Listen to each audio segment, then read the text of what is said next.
Sunday special में आप सभी का स्वागत है। स्पेशल मेंबर से आपको मिलाने वाला हूं। मैं हूं आपका दोस्त और होस्ट एलेक्स और आप देख रहे हैं एलेक्स फिल्म प्रोडक्शन का पॉडकास्ट, जहां पर 100 डे 100 नए कलाकार। पर आज कलाकार नहीं है, एक ऐसे व्यक्तित्व के धनी है या क्या है वो आपको खुद पता चल जाएंगे, क्योंकि वृंदावन से सीधे मुंबई पहुंचे हैं।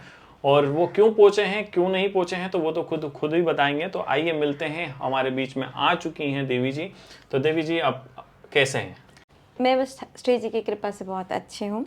सच्चिदानंद रूपाय विश्वोत्पत्त्यादि हेतवे तापत्रय विनाशाय श्री कृष्णाय वयं नमः। पॉजिटिविटी आ चुकी है मुझ में, जोश आ चुका है अभी धीरे धीरे। और आप अपने बारे में कुछ बताइए। जी, मेरा नाम देवी ऋषिका है। मैं श्री धाम वृंदावन से हूँ। श्री कृष्ण कृपा धाम हमारा गुरुकुल है और मैं संगीत टीचर हूँ। रात में शास्त्रीय संगीत की क्लास लेती हूँ। और जैसे कि भागवत जी की कथा, जो कान्हा जी की लीलाएं हैं, मैं अपनी वाणी से उनका वर्णन करती हूँ। क्या बात है, बहुत खूब बात है। और बात क्या है, मतलब एक अलग दुनिया से एक अलग दुनिया में आए हैं। तो वैसे ये अलग दुनिया में आप मुंबई जैसे क्षेत्र में आए हैं, मतलब क्षेत्र क्या शहर में, माया नगरी में आए, तो कैसा लगा आपको? जी, मैं ऐसे बताऊं कि कृष्ण जन्माष्टमी के दिन मैं श्री महाप्रभु चैतन्य जी के श्री इस्कॉन सेंटर वहाँ पे गई थी। तो वहाँ पे मेरे को कुछ नई नई चीज़ें देखने को मिली। जैसे कि यहाँ की जो कन्याएं हैं वो ऐसे ऐसे वस्त्र पहनते हैं जिसको मैं अपनी वाणी से बयान नहीं कर सकती, वर्णन नहीं कर सकती।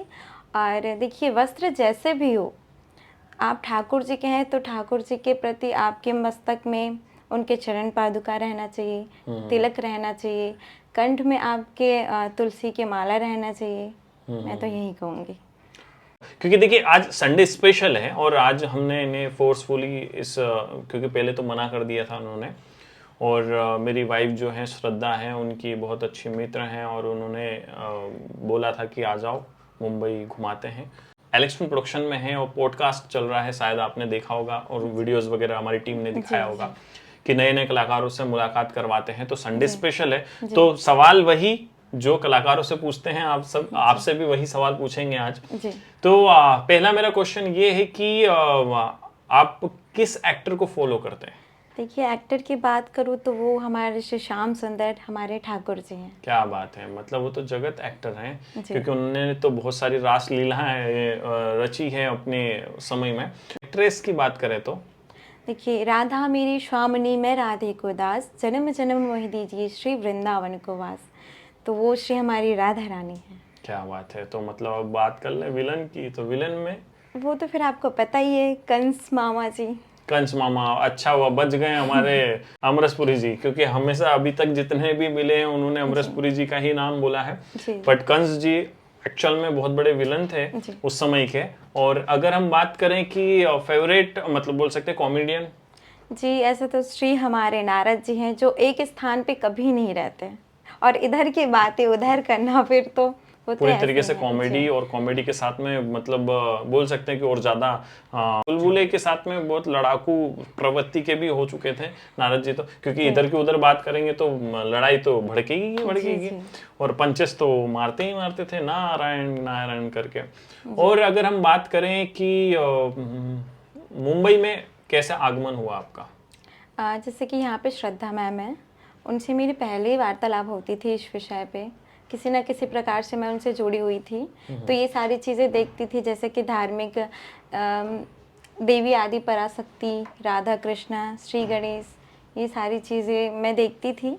तो उनके स्टेटस वगैरह पे आप देखते होंगे कि कोई सीरियल्स वगैरह के पोस्ट वगैरह डालती हैं। जी, तो वो छोटे छोटे एड्स थे, तो वो देखती थी, तो मुझे बहुत प्रशंसा हुई कि हमारे यहाँ छोटे छोटे बालक बालिका इतने अच्छे अच्छे चीज़ों, जो पहले के लोग हैं, आज की जो दुनिया में लोग हैं, ये तो ये सारी चीज़ें भूल ही चुके हैं। जो धार्मिक चीज़ें हैं, भगवान को तो जैसे कि ऐसे काम है तो बस ऐसे थोड़ा बहुत पूजा कर ली, 24 घंटे में अगर 2 मिनट भी दे दिए तो बहुत है।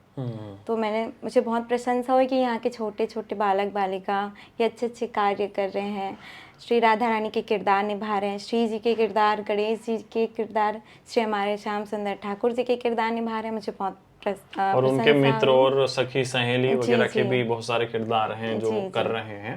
जी। और इसे इस मंच से आप क्या संदेश देना चाहते हैं इंडिया को, क्योंकि इंडिया के हर कोने से कलाकार जुड़ रहे हैं और हमें देख रहे हैं। देखिए, जैसे कि आप कर्म करिए, फल की इच्छा बिल्कुल ना रखिए। आप घर में रहेंगे तो फिर कुछ कर ही नहीं पाएंगे। हमारे भागवत गीता में भी बोले गए हैं ठाकुर जी कि आप कर्म करिए, फल की इच्छा ना रखिए। मैं तो आप सभी लोगों से यही प्रार्थना निवेदन करती हूँ कि आप घर में ऐसे ना बैठिए, आप आइए, बाहर की दुनिया देखिए, बाहर कैसे हैं, बाहर के लोग कैसे हैं। इसमें नई नई जानकारी मिलेंगी आप लोगों को। और वैसे गुरुकुल में मतलब जैसे कि जो भी स्टार्टअप में जुड़ना चाहता है या फिर बोल सकते हैं कि अपनी शिक्षा ग्रहण करना चाहता है, आपकी अगर लैंग्वेज में हम बोलें, क्योंकि लैंग्वेज वही है, पहले से शुद्ध हमारी हिंदी थी और अभी अभी धीरे धीरे मॉडर्न होते जा रहा है इंसान। जी। तो उस समय में मतलब कैसे जुड़ सकते हैं, जैसे कि जो ज्वाइन करना चाहते हैं, जैसे कि आपने बताया कि आप बचपन से ही गुरुकुल में रहे जी, हैं, जी। जब तो वो क्या प्रोसेस होती है? जी, जैसे कि आप भागवत गीता सीखना चाहते हैं, जैसे कि आप ठाकुर जी के जो लीलाएं हैं उनको अपनी वाणी से वर्णन करना चाहते हैं, तो ये केवल ब्राह्मणों के लिए ही है। आप ब्राह्मणों के लिए वहाँ सिखाया जाता है। जैसे कि शास्त्रीय संगीत है या फिर आप कथा सीखना चाहते हैं, आपकी प्रबल इच्छा है, परंतु जो वैष्णव है उनको ही व्यासपीठ का अधिकार है। अन्यथा जो और भी जाति प्रजाति हैं, कास्ट हैं, उनको व्यासपीठ की अधिकार तो नहीं है, परंतु आपकी प्रबल इच्छा है तो आप ठाकुर जी को सुनाने के लिए आप ये याद कर सकते हैं। वैसे गुरुकुल में कितनी एज से प्रवेश मिल जाता है? देखिए, जैसे कि हमारे जो सूत जी महाराज है वो तो जन्म लेते ही वन की ओर निकल पड़े थे, क्योंकि ये जो दुनिया है वो बोलते थे कि ये जो मोह माया है वो मुझे घेर ना ले, इसलिए वो जन्म लेते ही वन की ओर निकल पड़े थे। उसी प्रकार हमारे जो गुरुकुल है वहाँ पे ब्राह्मणों को अधिकार मिला है कि वहाँ पे जैसे कि भागवत गीता है, मूल पाठ है, ये सारी चीज़ें का अध्ययन कराया जाता है। तो व्यासपीठ में बैठने का अधिकार केवल ब्राह्मणों को है। ऐसे जो भी और हैं वो लोग वहाँ पे अध्ययन कर सकते हैं और अपनी इच्छा से, प्रबल इच्छा उनकी, तो ठाकुर जी को वो सुना सकते हैं। मतलब कोई भी प्रवेश ले सकता है, हाँ। जिनको अगर शास्त्रीय संगीत वगैरह या फिर उनसे रिलेटेड या जो से आपने बोला है कि धार्मिक ग्रंथ जितने भी होते हैं वहां से उनकी शिक्षा जी, ले जी, सकते जी, हैं, उनको है शिक्षा ना? की प्राप्ति हो तो सकती वैसे है। आपने बताया था कि आप सिखाते भी हैं, जी, है ना? तो मतलब संगीत सिखाते होंगे आप। जी। तो आपकी एक मधुर मतलब आपकी वाणी से जो मधुर गीत हो जाए एक। जी, जी। लाख दुखों की एक दवाई, वो है मेरे कृष्ण कन्हाई। कृष्ण कृष्ण बोलो, कृष्ण कृष्ण बोलो, कृष्ण कृष्ण बोलो कृष्णा। कृष्ण ही कर्म, कृष्ण ही धर्म, कृष्ण ही मेरे सीताराम है। क्या बात है! कृष्ण ही मेरे राधे श्याम है। दूर करे मेरी कठिनाई, वो है मेरे कृष्ण कन्हाई। कृष्ण कृष्ण बोलो, कृष्ण कृष्ण बोलो, कृष्ण कृष्ण बोलो कृष्णा। कृष्ण कर्म है, कृष्ण धर्म है, कृष्ण का तो कण कण में वास है। कृष्ण राम है, कृष्ण श्याम है, कृष्ण ही मेरे चारों धाम है। कृष्ण ही मेरे चारों धाम है। दूर करे मेरी कठिनाई, दूर करे मेरी कठिनाई, वो है मेरे कृष्ण कन्हाई। कृष्ण कृष्ण बोलो, कृष्ण कृष्ण बोलो, कृष्ण कृष्ण बोलो कृष्णा। क्या बात है! अलौकिक, अलौकिक, बहुत ही अद्भुत बोल सकते हैं जी, आपकी, अगर वो शब्दों को हिंदी में बोले तो, क्योंकि हिंदी ही हमारी जन्म सिद्ध अधिकार है और पुराने समय से वही चलते आ रहा है। जी। और वैसे एलेक्शन प्रोडक्शन आकर आपको कैसा लगा, और यहाँ पर बहुत सारे कलाकारों से मिले तो कैसा लगा आपको? जी, यहाँ पे तो बहुत आनंद की अनुभूति हुई, बहुत प्रशंसा हुई हमें यहाँ आके, क्योंकि हमें यहाँ पे नया चीज़ देखने को मिला है।